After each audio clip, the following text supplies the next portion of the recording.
Alrighty, hey everyone, this is Garrison, and let's dive into a brief little video of the 2022 Explorer I've been driving for a few months now.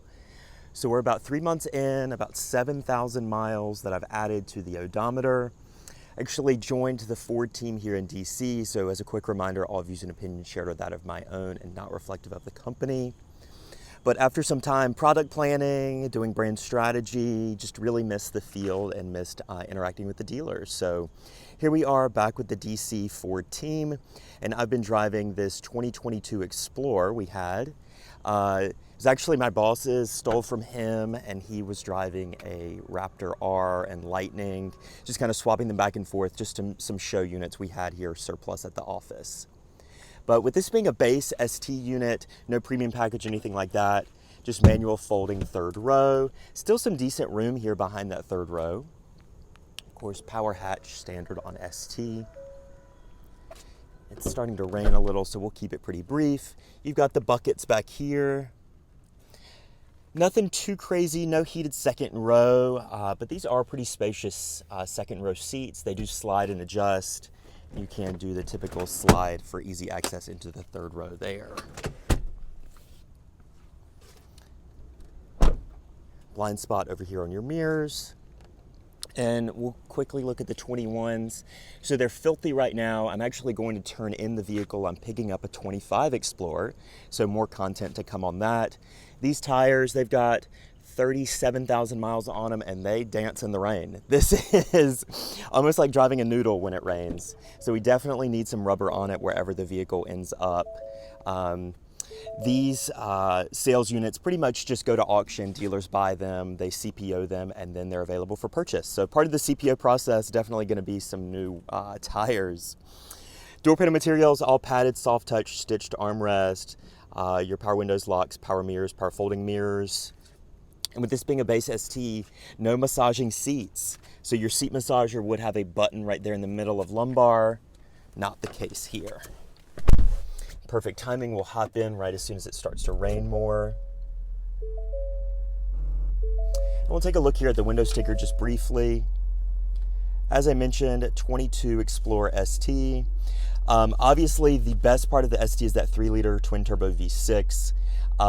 400 horsepower in a 3-row SUV is just insane in terms of just the mainstream segment. And then 55,540 is kind of what that sticker price shapes up as. You've got a few options: the metallic paint, the floor liners, adaptive cruise, and then that high performance package. So just high performance brakes and nice wheels, those 21s. So that wraps it up here for this. Of course, with your ST, a nice little added touch is you do get the ST driving experience. So just kind of shows you the performance capabilities of these ST units when you go out there and take advantage of that offer.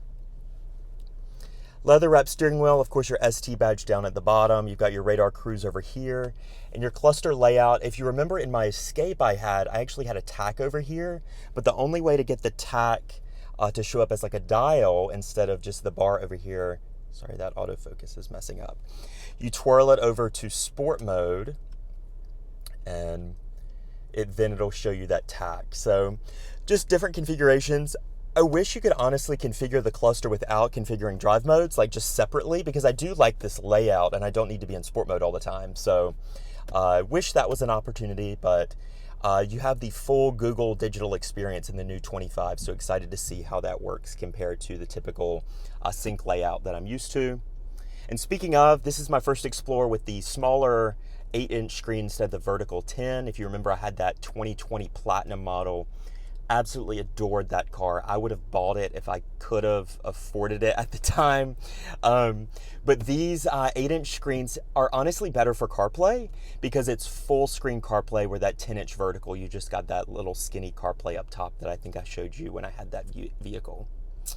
You've got your physical climate controls right down here. I will miss these when going to the 25. Heated seats, heated steering wheel, no cooled seats with this being a base ST. Some storage, 10-speed auto. There's always teething pains when you introduce new powertrains. For 22, this was pretty much worked out. It really performs well when you're just flogging it. Low speed, there's still a little opportunity, so excited to see how the 25 shapes up. Just some brake hold, auto start stop, things like that. Plenty of room in there, and then glove box over there. So just a brief little video, 5 minutes or less here on this 2022 ST. Now you'll see 37,487. I put 7,000 of those miles on. Let's see, let me go to my trip here. Trip one, almost 7,500 miles and 22 miles a gallon. So lots of dealer visits in those 7,000 miles, but excited to get a new body style or refreshed body style and add some miles to that one. So feel free to leave any questions down below. This is one of my all-time favorite Ford vehicles. I just feel so at home in the Explorer. So I might have some answers if you got any questions. Bye now.